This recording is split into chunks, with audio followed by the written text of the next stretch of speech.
Today on Tricard Studios, we take a look at the Crunch Box by Timebox Instruments.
Alright Kevin, so what the heck am I listening to? What is this pedal? This pedal is an analog phase, lock loop, lo-fi distortion, fuzz, bit crusher, theremin, noise machine that produces a bit crushed harmonic octave of the input, which is then blended with the overdriven input.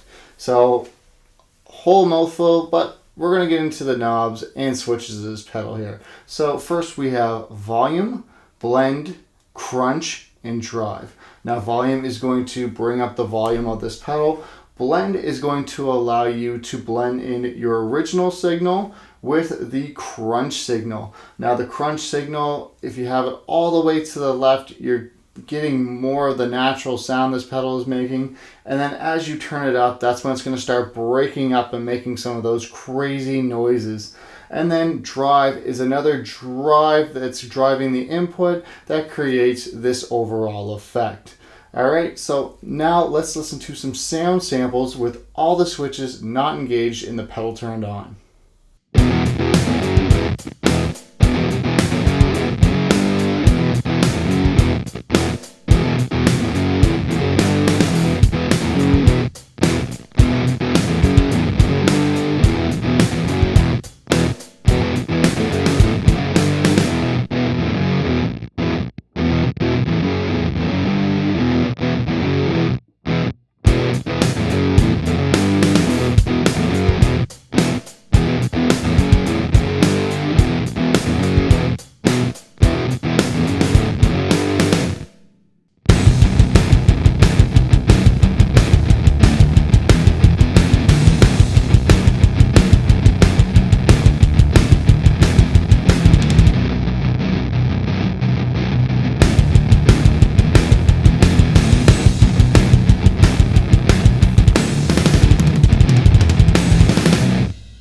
So looking at our first switch here, we have fuzz. Now putting in the up position is going to allow us to engage this switch. So let's engage this fuzz circuit and listen to what this sounds like.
So looking at the next switch, we have the O.D switch. Now this is going to significantly add a lot more gain to the already distorted sound, and this is going to add a lot of octave and harmonic properties to the sound, which can cause some really cool effects. So here's two sound samples of what that switch sounds like engaged.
Now, just for a little bit of flavor, we're now going to add both of these fuzz and O.D switches together to show you the different varieties of sounds you can get with this pedal with having both of these switches selected.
So now looking at the glitch switch. The glitch switch, what that's going to do is largely kind of ignore the input signal. So you're just going to get the oscillated sound. So you can make a whole bunch of crazy, neat noises and stuff, especially if you're into that kind of old school Incubus sound. You're definitely going to get some of those kind of sounds with this pedal. Now, if you do want to play over top of that, you definitely need to bring up that blend knob and try to make it so that the guitar is actually going to come through. If not, it's going to get swallowed in the mix. So here is me playing this pedal with the glitch engaged. I'm going to play around with the guitar, just hitting a bunch of notes. You're going to hear how much it's going to get swallowed depending on where I stick the blend knob.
So lastly, we have this Theremin engage switch. So when it's in the down position, it's not engaged, and then when you push it and it's in the O position, you're engaging that Theremin. But you also need to put the glitch on in order to get that oscillation going. Now they changed the tone of the Theremin. You need to move this crunch knob around to either bring in some low end tone or some high end tone to this. Also, with the input of this, if you take your input off, you're going to have a much more oscillated sound. But for me, I liked having my guitar cable plugged into it because I felt like I could tame it a little bit more. But it's totally up to you what you want your sound. So here's what the Theremin sounds like fooling around with the knobs.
So this concludes my review of the Crunchbox by Timebox Instruments. Now this pedal was given to Jason from Nicky Fuzzbox. Although it was given to him, that's why we have to put paid promotion in the bottom, but I assure you, all thoughts and opinions of this pedal are my own. I have come into contact with Nicky just to let him know that I have started a video on his pedal, and this will be the first time that he's actually seen this full review of this pedal. So getting into my thoughts about this pedal and how I feel about this pedal, it's quite refreshing to see something that is different. I have over 265 pedals in my collection, and there's nothing that is like this. The fact that there's a Theremin built into this pedal, which alone I would buy a pedal just to mess around with the Theremin and have fun with it. It's got glitch, it's got a fuzz element to it, it has a normal distortion element about it. It's got like this distortion that has harmonic and octave overtones that really creates a unique, cool sound. Even though I have other stuff that does have like octave distortion capabilities, it doesn't sound like this. This is very unique compared to all those other things. You can throw it into overdrive. The fact that you can create old school like Incubus type sounds with this thing, and you can just go crazy with the sounds. Having this thing on stage, and any guitar buff that's out there that's listening to you turn this thing on, start messing with it, people are going to be like, I have no clue what he's doing up there, but I want to go close to the stage to check it out. This pedal is going to get there for you. Now, this guy does make custom pedals, And I have to say, watching some of the videos that this guy is kind of like a mad scientist, and he is willing to do damn near anything to keep his customers happy and to create something new. He loves coming up with new ideas and coming up with new things that would make the guitar industry a little bit different. And it's not only for guitar, he does stuff for keyboards, with bass, anything you can plug into this pedal, you can put into here and just give it a whirl to see what you can come up with. So if you're looking for something unique and want something made for yourself, this guy will definitely do it for you, and he will enjoy every minute of it. Definitely a good guy to talk to. Definitely awesome customer service, as Jason has mentioned in his own videos. I do highly suggest grabbing one of these pedals and trying it if you have the opportunity to try it. It does have a very unique look to it, as well as the rest of his pedals, which I'll show you a screenshot here. But these things will definitely give your sound a whole new creation, which is what you might be looking for. So I hope I've been able to help you distinguish if this is the pedal that's right for you or not. Please hit that like button, hit subscribe, check out the link below for Timebox Instruments, and I hope to hear from you soon.